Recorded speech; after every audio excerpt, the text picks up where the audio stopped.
주시는 하나님의 말씀은 신약성경 데살로니가 후서 1장 3절에서 4절입니다. 형제들아, 우리가 너희를 위하여 항상 하나님께 감사할지니 이것이 당연함은 너희의 믿음이 더욱 자라고 너희가 다 각기 서로 사랑함이 풍성함이니, 그러므로 너희가 견디고 있는 모든 박해와 환난 중에서 너희 인내와 믿음으로 말미암아 하나님의 여러 교회에서 우리가 친히 자랑하노라. 아멘.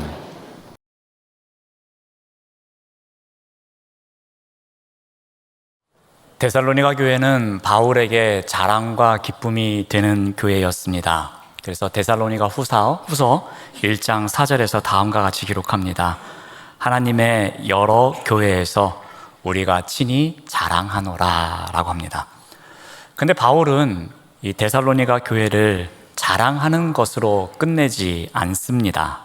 오늘 본문 3절에서 이렇게 말합니다.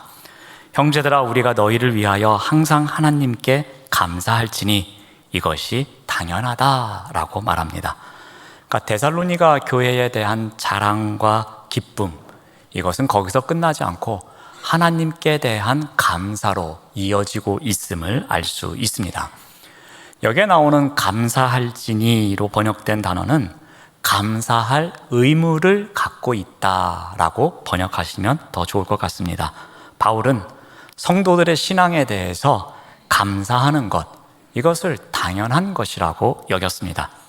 바울은 하나님께서 주신 은혜가 너무나 많은데 그것을 통해서 자랑할 것이 많이 있는데, 이보다 더 중요한 것은 그 은혜에 대한 감사를 하나님께 고백하는 것, 이 또한 중요함을 강조하고 있습니다. 그래서 이 부분에 대해서 어떤 신학자는 다음과 같이 말합니다. 하나님이 주신 은혜를 가르쳐 주는 것이 절반이고 은혜에 대한 감사를 표현하는 것이 나머지 절반이다.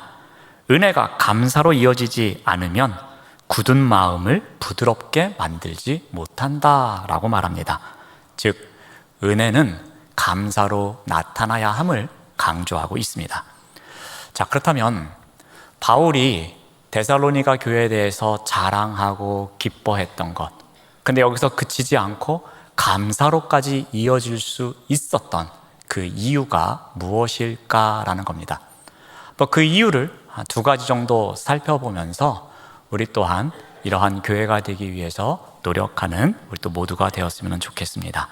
먼저 이 바울이 감사하는 첫 번째 이유는 믿음의 성장이 있었습니다.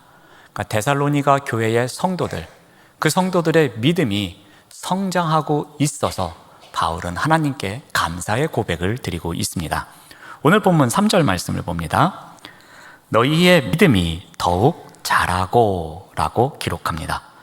데살로니가 교회의 성도들은 예수님을 믿은 지 얼마 안 되는 사람들이었습니다. 소위 초신자들이 모여있는 교회였습니다. 그런데 데살로니가 후서를 기록하고 있는 무렵에 보니까 이들의 믿음이 엄청나게 성장했음을 언급하고 있습니다. 학자들이 말하기를 데살로니가 전서를 기록하고 나서 데살로니가 후서를 기록할 때까지 대략 1년 정도의 시간이 경과되었다고 이야기를 합니다. 그러면 이 1년의 시간 동안에 데살로니가 교회의 성도들의 믿음, 그 신앙의 성장이 엄청나게 이루어졌음을 우리가 알 수 있습니다. 여러분, 성도는 어제와 오늘이 다른 사람입니다. 1년 전의 모습이 다르고 또 오늘의 모습이 다르고 1년 후의 모습이 달라지는 사람, 그 사람이 바로 성도입니다.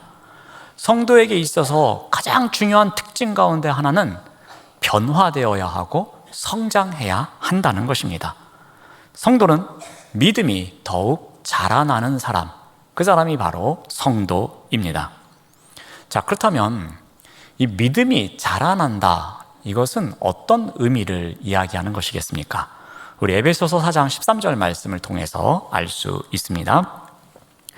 우리가 다 하나님의 아들을 믿는 것과 아는 일에 하나가 되어 온전한 사람을 이루어 그리스도의 장성한 분량이 충만한 데까지 이르리니.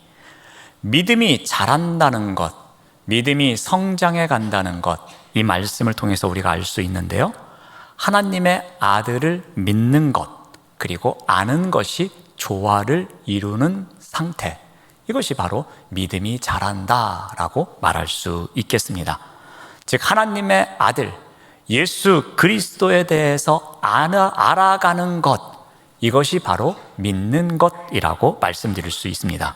즉 아는 것만큼 예수 그리스도에 대해서 더 깊이 알아가면 알아갈수록 바로 그 삶의 과정이 믿음이 성장해가는 과정이라고 이야기할 수 있습니다.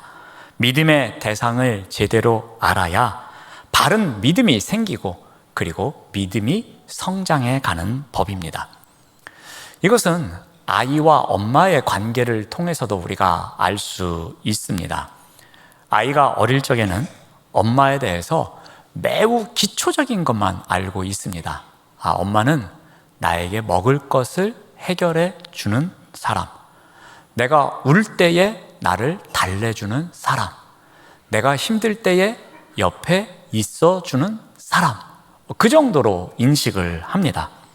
자, 그러다가 아이가 자라가면서 점점 엄마에 대해서 많은 것을 알아가기 시작합니다.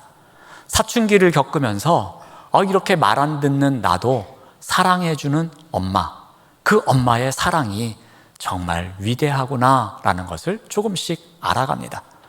청년기를 겪으면서 엄마와 대화를 깊이 합니다. 그리고 마치 자신의 친구인 것 양 속 깊은 대화를 나눕니다. 그러한 가운데 엄마를 조금씩 더 이해해 갑니다. 그러다가 나이가 돼서 결혼을 합니다. 아이를 낳고 자신이 부모가 됩니다. 그러면서 엄마의 마음을 더 깊이 알게 됩니다. 그러면서 엄마를 더 사랑할 줄 알게 됩니다. 엄마에 대해서 많이 알면 알수록 그 엄마에 대한 믿음이 생기는 법입니다. 엄마에 대해서 더 깊이 알면 알수록 그 엄마를 이해하고 더 깊이 사랑하게 되는 것입니다. 바로 데살로니가 교회의 성도들은 이와 같은 원리를 알고 있었습니다. 하나님의 아들, 즉 예수 그리스도에 대해서 우리가 깊이 알아가면 알아갈수록 우리의 믿음이 더욱더 자라난다는 것을 알았습니다. 예수님의 인격을 경험하고 예수님의 사역을 알아가고 예수님의 가르침의 의미를 깨달아 가는 가운데에 그들의 믿음이 더욱더 성장해가고 있음을 알았던 것입니다.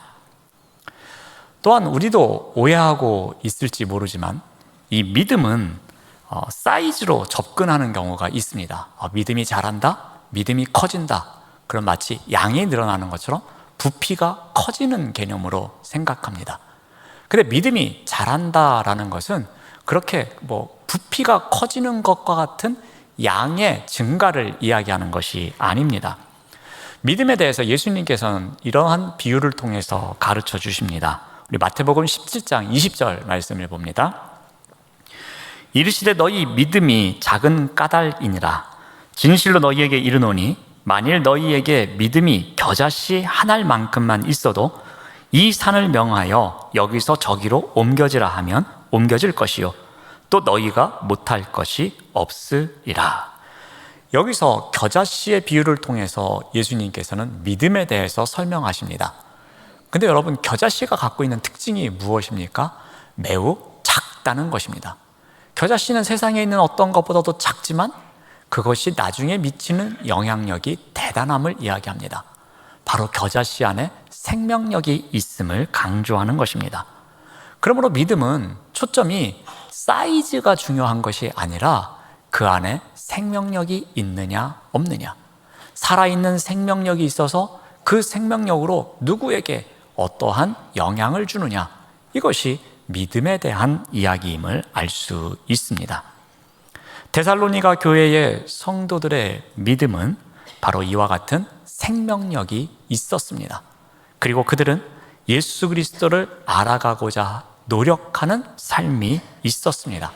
그래서 그들의 믿음이 자라고 있었던 것입니다. 어느 정도로 믿음이 대단했는가 하면 그들의 믿음이 소문이 났습니다. 우리가 지난주에 살펴보았던 것처럼 데살로니가전서 1장 8절에서 너희 믿음의 소문이 각처에 퍼졌으므로 우리는 아무 말도 할 것이 없노라 라고 합니다. 그들의 믿음이 여기저기에 소문날 정도였습니다. 또한 데살로니가전서 1장 7절에서는 그러므로 너희가 마게도냐와 아가야에 있는 모든 믿는 자들에게 본이 되었다라고 합니다. 믿음의 소문이 나서 믿음의 본이 되는 사람들, 그 사람들이 바로 데살로니가 교회의 사람들이었습니다. 자, 그렇다면 이와 같이 데살로니가 교회의 성도들의 신앙이, 그 믿음이 성장할 수 있었던 비결이 어디에 있었겠습니까? 1년 정도의 시간이 지났는데 그 1년 정도의 짧은 시간 동안에 엄청나게 믿음이 자랄 정도로, 그래서 믿음의 소문이 여기저기에 나고 믿음의 본이 될 정도로 그들이 믿음이 성장한 비결이 어디에 있겠습니까? 한 2가지 정도만 언급하고자 하는데요. 먼저 말씀에 대한 열정이 그들로 하여금 믿음이 성장케 했습니다. 데살로니가 교회의 성도들은 말씀을 받을 때에 어떻게 한다고 전에 말씀드렸습니까? 하나님의 말씀으로 받아들인다고 했습니다. 그 시대의 광장이었던 아고라에서 변론되어지는 이야기와는 달리 선포되는 말씀, 예수 그리스도에 관한 가르침, 이것을 하나님께서 우리에게 주시는 말씀이라고 받아들였습니다. 하나님께서 주시는 말씀이라고 받아들일 때에 그들의 자세는 어떠하다고 말씀드렸습니까? 먼저는 열린 마음으로 말씀을 받았다고 했습니다. 마음의 문을 활짝 열고 그 말씀을 환대하는 마음이 그들에게 있었습니다. 말씀을 받을 때에 즐거운 마음으로, 간절한 마음으로 그 말씀을 받았습니다. 말씀을 받을 때에 어떠한 편견, 자신의 고집으로 말씀을 거르는 것이 아니라 그것을 모두 다 내려놓고 말씀을 열린 마음으로 받아들였습니다. 또한 그들은 말씀을 받을 때에 아멘으로 받아들였습니다. 데살로니가 교회의 성도들은 말씀을 다 받을 때마다 간절한 마음으로 이 말씀대로 되기를 원합니다 라는 마음으로 아멘 하면서 그 말씀을 받았습니다. 그래서 그 말씀이 그들에게 살아서 역사했습니다. 즉 그 말씀이 그들에게 활력을 부여했습니다. 그 말씀이 그들에게 에너지를 줬습니다. 그래서 그들은 그 말씀이 역사함을 경험하며 살아갔습니다. 이러한 말씀에 대한 열정이 예수 그리스도를 점점 더 깊이 알아가게 했습니다.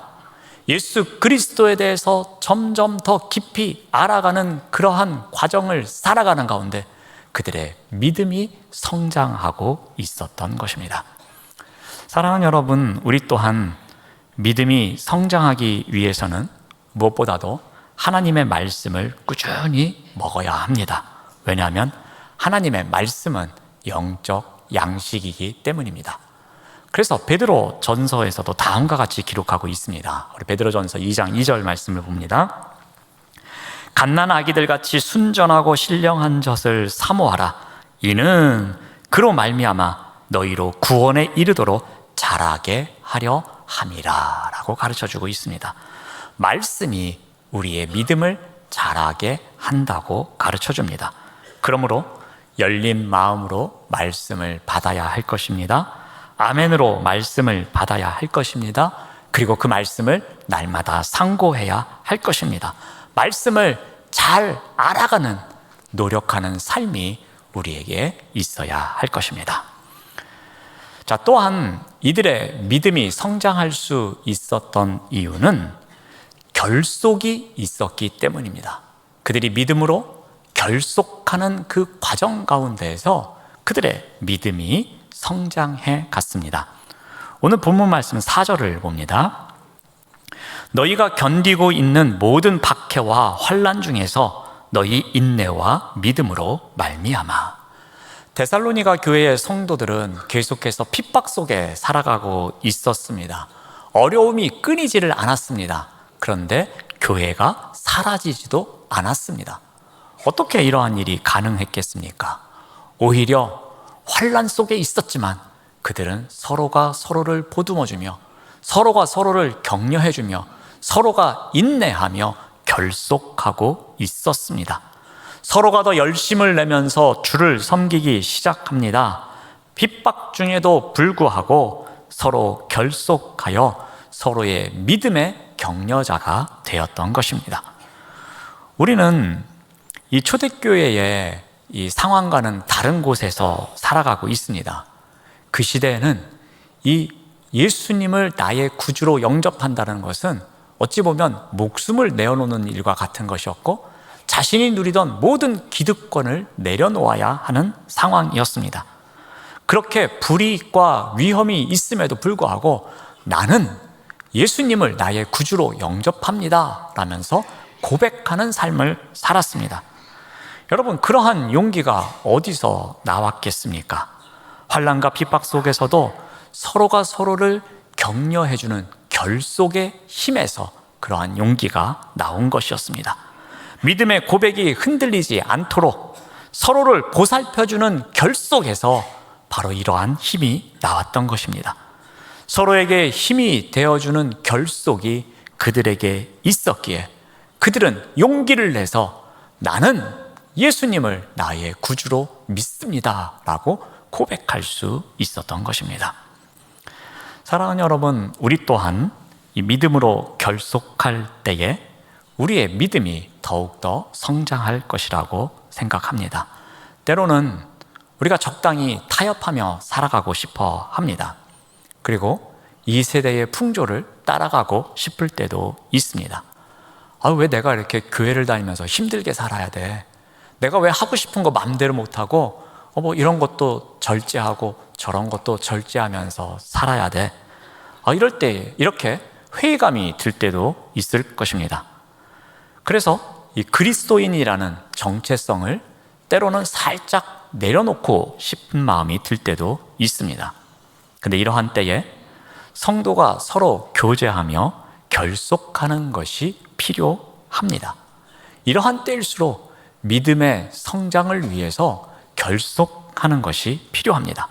믿음 생활을 건강하게 잘하는 누군가의 이야기를 나누면서 그와 함께 시간을 보내면서 그에게 본이 되는 것을 배워가는 가운데 나에게 어떠한 어려움이 올지라도 또 나의 정체성을 내려놓고 싶을 때에 그런 혼란이 있을 때에 배울 수 있는 것입니다. 믿음 생활을 잘하는 사람과 가까이 지내면서 결속하면 결속을 할수록 우리의 믿음이 더욱더 성장하는 법입니다. 그 안에 유익함이 많이 있다는 것입니다. 그러므로 어떻게 해야 하겠습니까? 성도의 모임에 열심히 참여해야 합니다. 여러분, 예루살렘 교회는 어떻게 했습니까? 그들은 날마다 마음을 같이 했습니다. 그래서 성전에 모이기를 힘썼습니다. 그리고 흩어질 때는 누군가의 집에서 함께 떡을 나눴습니다. 그들은 예배와 모임을 통해서 계속해서 결속하는 삶을 살아냈습니다. 그래서 그 어려운 시기를 이겨낼 수 있었던 것입니다. 데살로니가 교회의 성도들의 믿음이 성장할 수 있었던 비결이 어디에 있었습니까? 두 가지 말씀을 드렸습니다. 먼저는 말씀에 대한 열정이 있었습니다. 말씀을 받아서 그 말씀을 알아가는 과정, 그 과정 가운데에 말씀을 믿는 그 믿음으로 그들은 성장할 수 있었던 것입니다. 또한 예배와 모임을 통해서 그들은 결속했습니다.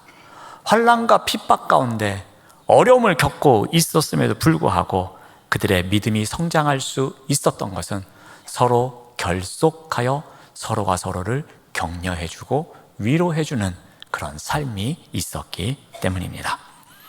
자, 다음으로 바울이 감사하는 두 번째 이유는 이 풍성해진 사랑 때문입니다. 바울은 데살로니가 전서를 보내면서 성도들에게 당부한 내용이 있었습니다. 그 중에 하나가 서로 사랑하라는 내용이었습니다. 자, 그런데 데살로니가 교회 성도들은 어떻게 합니까? 이것을 실천하기 위해서 신실하게 살아냅니다. 우리 데살로니가전서 4장 9절에서 10절 말씀을 봅니다. 형제 사랑에 관하여는 너희에게 쓸 것이 없음은 너희들 자신이 하나님의 가르치심을 받아 서로 사랑함이라. 너희가 온 마게도냐 모든 형제에 대하여 과연 이것을 행하도다 라고 기록하고 있습니다. 사랑에는 여러분 많은 수고가 필요합니다. 사랑을 하기 위해서는 우리가 불편할 때가 많습니다. 사랑을 위해서는 우리가 포기해야 될 것도 있고 내려놓아야 할 것도 있습니다. 그럼에도 불구하고 그 사랑에 대한 결과가 우리를 만족시키지 못할 때가 더 많습니다. 내가 이만큼 사랑해줬기 때문에 너도 나한테 이만큼 보답해야 돼. 이렇게 생각하면 그 사랑이 늘 우리를 실망케 합니다. 그런데 데살로니가 교회 성도들은 어떻게 합니까? 그 사랑을 잘 행하고 있었습니다. 자신들이 하는 수고, 그거를 성가시게 여기지 않았습니다. 그 사랑에 대해서 헌신이 있어도 몸소 실천하는 삶을 살았습니다. 더군다나 그 사랑이 데살로니가 교회 안에만 머무르지 않았습니다. 교회를 넘어서 마케도니아 지역에 있는 다른 곳까지 그 사랑이 전해졌다, 이렇게 기록하고 있습니다. 자, 이러한 데살로니가 교회를 향하여 바울은 또 어떻게 명령하고 있습니까? 우리 4장 10절 말씀을 계속 봅니다. 형제들아 권하노니 더욱 그렇게 행하라 라고 합니다. 앞에 이렇게 형제 사랑을 잘하고 있는데 너무나 잘하고 있다. 여러분의 사랑이 훌륭해서 마케도니아 지역까지 소문이 나고 있다. 그 지역까지 여러분의 사랑이 전해지고 있다. 그러니 앞으로도 그와 같이 행하십시오 라면서 이야기하고 있습니다. 그로부터 1년 정도의 시간이 지났습니다. 그 사랑에 대해서 바울이 또 어떻게 이야기하고 있습니까? 오늘 본문 3절 말씀을 봅니다. 너희가 다 각기 서로 사랑함이 풍성하여졌다, 이렇게 칭찬하고 있습니다. 1년 정도의 시간이 지났습니다. 형제 사랑하는 마음과 행함이 더욱 확장되어서 더 큰 결실을 맺고 있었습니다. 그래서 그 형제 사랑함이 풍성하다고, 그래서 하나님 감사합니다 라고 고백하고 있습니다.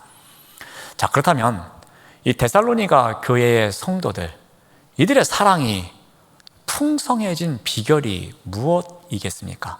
어떻게 해서 이들의 사랑이 그전에도 훌륭했지만 1년이 지난 지금 어떻게 더 이렇게 풍성해질 수 있었겠습니까? 그 비결을 본문에서 한 2가지 정도를 이야기하고 있습니다. 자, 먼저는 조용히입니다. 우리 데살로니가전서 4장 11절 말씀을 봅니다. 또 너희에게 명한 것 같이 조용히 자기 일을 하라라고 명령합니다. 여러분, 형제 사랑은 조용히 하는 것입니다. 그리스도인들의 사랑, 교회는 노이즈 마케팅을 하는 곳이 아닙니다. 시끄럽게 요란하게 소문내고 이렇게 저렇게 해서 사람들의 시선을 끌고 주목을 받아서 우리가 이렇게 사랑합니다, 그렇게 하는 곳이 교회가 아닙니다. 교회는 외적인 변화를 추구하는 가운데서도 보여지는 것만을 위해서 달려가는 공동체가 아닙니다. 오히려 교회는 내적인 변화 없이는 진실한 변화가 불가능하다고 보는 곳입니다. 그래서 세상처럼 시끄럽게 요란하게 사랑하지 않습니다. 교회는 하나님의 방법을 기다리는 곳이며 하나님의 때를 기다리는 곳이며, 그래서 하나님의 방법으로 하나님의 때에 그 사랑이 완성될 수 있도록 노력하는 곳입니다. 사람들의 눈치를 살피고 사람들의 시선과 사람들의 방법으로 사랑하는 곳이 아닙니다. 조용히 형제를 사랑하는 곳, 그곳이 바로 교회이고 그리스도의 사랑이기도 합니다. 이러한 사랑은 처음에는 아무것도 없는 것처럼 보여집니다. 이게 뭐야? 이게 무슨 사랑이야? 라고 말할 수도 있습니다. 하지만 시간이 지날수록 조용히 하는 형제 사랑은 많은 믿음의 열매를 맺어갑니다. 조용히 하는 사랑은 시간이 지나면 지날수록 그 가치를 더욱더 드러내는 법입니다. 형제 사랑은 절대로 사람의 주목을 끄는 방식이어서는 안 됩니다. 성령님께서 역사하셔서 조용한 방식으로 사람의 마음을 만지는 사랑, 이것이 바로 조용히 하는 형제 사랑입니다. 바로 이러한 사랑이 데살로니가 교회의 사랑의 비결이었습니다. 그들은 이러한 사랑을 나누었습니다. 그래서 그들의 사랑이 더욱더 풍성해질 수 있었던 것입니다. 또 하나 배우고자 하는 사랑은 내 손으로입니다. 우리 11절 말씀을 계속 봅니다.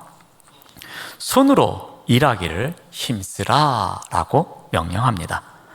형제를 사랑하기 위해서 해야 할 첫 걸음이 있습니다. 그것은 무엇보다도 자기 손으로 성실하게 살아가는 것입니다. 먼저 자신의 삶을 신실하게 살아내는 것이 중요합니다. 그런데 내 손으로 힘써 일하는 것이 그 방향이 나에게만 멈춰 있지 않고 그 방향성이 이웃에게로, 그 방향성이 그 누군가에게로 향하는 데까지 나아가는 것을 여기서 주문하고 있는 것입니다. 나를 위해서만 나의 손을 갖고 일하는 것이 아니라 나와 이웃을 위해서 나의 손으로 열심히 일하는 것을 이야기하고 있습니다. 우리에게 맡겨진 모든 일을 성실하고 부지런하게 일해야 함을 강조하는 말씀입니다. 누군가를 돕기 위해서, 누군가에게 필요한 것을 채워주기 위해서 내 손으로 성실하게 살아가는 것, 이 자체가 형제 사랑이라는 것입니다. 누군가의 슬픔을 듣습니다. 그러면 그 슬픔을 외면하는 것이 아니라 공감합니다.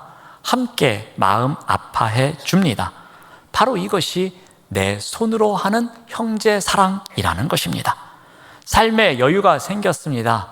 그런데 그 여유를 나를 위해서만 사용하는 것이 아니라 누군가를 위해서 함께 사용하는 것, 이것이 형제 사랑이라는 것입니다. 처음에는 내 손으로 일하면서 나만을 위해서 일할 수 있습니다. 나만을 위해서 열심히 살아갈 수 있습니다. 그런데 어느 순간 이것이 아니라 나만을 위해서 살아가는 것만이 아닌 것을 깨닫습니다. 그런 가운데 내 마음속에 누군가 또는 어떤 사건이 들어옵니다. 그래서 여전히 그 사람을 위해서, 누군가를 위해서 내 손을 열심히 일하면서 살아갑니다. 이것이 바로 형제 사랑이라고 가르쳐 줍니다. 사랑하는 여러분, 우리가 교회에 들어오면은 온기가 느껴져야 합니다. 교회에 들어오면은 사랑이 느껴져야 합니다. 그 사랑은 그냥 몇 명 정도, 극소수에 제한된 사랑에 끝나는 것이 아니라 서로가 서로에게 베푸는 그러한 따뜻한 사랑이 느껴져야 합니다.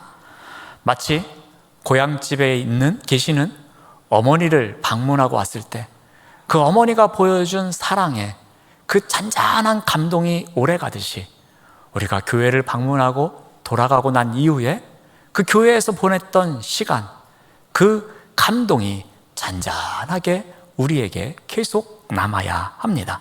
그러한 사랑이 우리에게 있어야 한다는 것입니다. 이러한 사랑을 어떻게 만들어 가겠습니까? 데살로니가 교회의 성도들을 통해서 배워봅니다. 조용히 형제 사랑하는 것이 필요합니다. 요란하진 않지만, 겉으로 그렇게 많은 것이 드러나진 않지만 누군가의 마음을 움직이는 사랑이 있어야 할 것입니다. 세상의 시선과는 다른, 세상의 방식과는 다르지만 하나님의 시선이 머무는, 하나님의 방법으로 하는, 그래서 생명을 살리는 그러한 사랑이 조용히 만들어지는 교회가 되어야 할 것입니다. 또한 내 손으로라는 사랑이 만들어져야 합니다. 내 일과 내 할 도리를 내 손으로 신실하게 살아가야 합니다. 그런데 거기에서만 멈추는 것이 아닙니다. 나만을 위해서 열심히 살아가는 것이 아니라 그 과정 가운데 누군가 나의 마음속에 들어온다면, 그 과정 가운데 어떠한 공동체가 들어온다면, 그 과정 가운데 어떠한 이웃의 아픔이 나에게 느껴진다면 그 범위를 넓혀가는 가운데에 나의 손으로 열심히 일하는 것, 그것이 바로 형제 사랑이라고 우리에게 가르쳐 줍니다. 이렇게 공감하며 손을 내미는 사랑, 그러한 형제 사랑을 만들어가는 역사가 우리 교회에 많아지기를 바랍니다. 바울은 데살로니가 교회를 생각하면 생각할수록 기쁨과 자랑이 넘쳐났습니다. 그런데 그 자랑에만 멈추지 않았습니다. 그 자랑은 하나님께서 주신 많은 은혜로 인해서 생긴 것임을 알았기에 하나님께 감사의 기도를 드리는 것이 당연하다고 생각했습니다. 이렇게 그가 하나님께 감사의 고백을 할 수 있었던 그 이유가 어디에 있었습니까? 무엇 때문에 이렇게 감사할 수 있었습니까? 데살로니가 교회의 성도들이 믿음이 자라고 사랑이 풍성해졌기 때문입니다. 바꿔 말하면 내적인 성장이 있었기에 감사할 수 있었습니다. 데살로니가 교회 성도들의 영적 혁신이 바울의 자랑과 기쁨이 되었으며 하나님께 감사의 기도를 드릴 수 있었던 비결이었습니다. 사랑하는 여러분, 우리 교회 또한 이웃과 하나님께 이와 같은 자랑과 기쁨이 되기를 바랍니다. 믿음의 성장이 있는 교회, 그리고 풍성해진 사랑이 있는 교회, 이것 또한 우리가 추구해야 할 이노베이트입니다. 기도하겠습니다. 하나님 감사합니다. 시간이 지날수록 믿음의 성장이 있는 교회, 시간이 지날수록 사랑이 풍성해지는 교회가 되어 하나님과 이웃에게 자랑과 기쁨이 될 수 있도록 인도하여 주시옵소서. 예수님의 이름으로 기도드립니다. 아멘.